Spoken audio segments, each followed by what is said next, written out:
കൃഷ്ണ. ഒരമ്മ ഭഗവാൻ ശ്രീകൃഷ്ണനോട് എന്നും തനിക്ക് ദുഃഖം മാത്രം നൽകാനായി ഭഗവാനോട് കേണ അപേക്ഷിക്കുകയാണ്.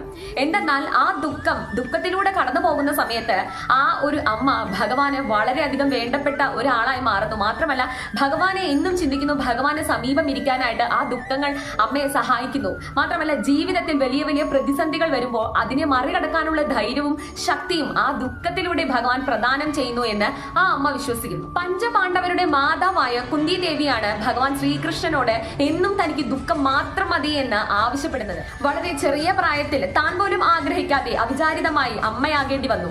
ആ പുത്രനെ ഉപേക്ഷിക്കേണ്ടി വന്നു. തുടർന്ന് മഹാധർമ്മിഷ്ഠനായ പാണ്ഡു മഹാരാജാവിന്റെ പത്നിയാവാനും സാധിച്ചു. പക്ഷേ വളരെ വേഗം തന്നെ ആ അമ്മയ്ക്ക് വിധവ എന്നൊരു പദത്തിലേക്ക് എത്തേണ്ടി വന്നു.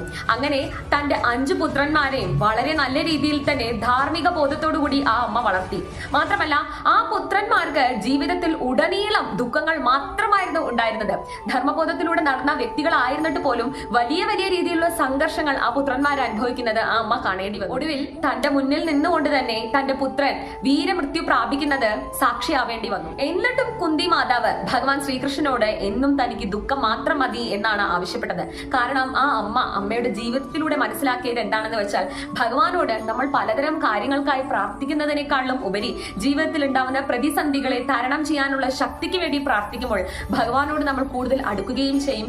മാത്രമല്ല ഭഗവാൻ എന്നും നമ്മുടെ സമീപമുണ്ട് എന്നൊരു തോന്നൽ ശക്തമായി തന്നെ നമ്മുടെയൊക്കെ മനസ്സിൽ നിലകൊള്ളുകയും ചെയ്യും. സ്വാർത്ഥമായ മനോഭാവം നമ്മുടെ ഉള്ളിൽ നിന്ന് വിട്ടുപോകുമെന്ന് ആ അമ്മയുടെ ഈ പ്രാർത്ഥന നമ്മളെ പഠിപ്പിക്കുന്നതാണ്. ഇത്രയും പറഞ്ഞു നിർത്തുന്നു. ഹരേ കൃഷ്ണ.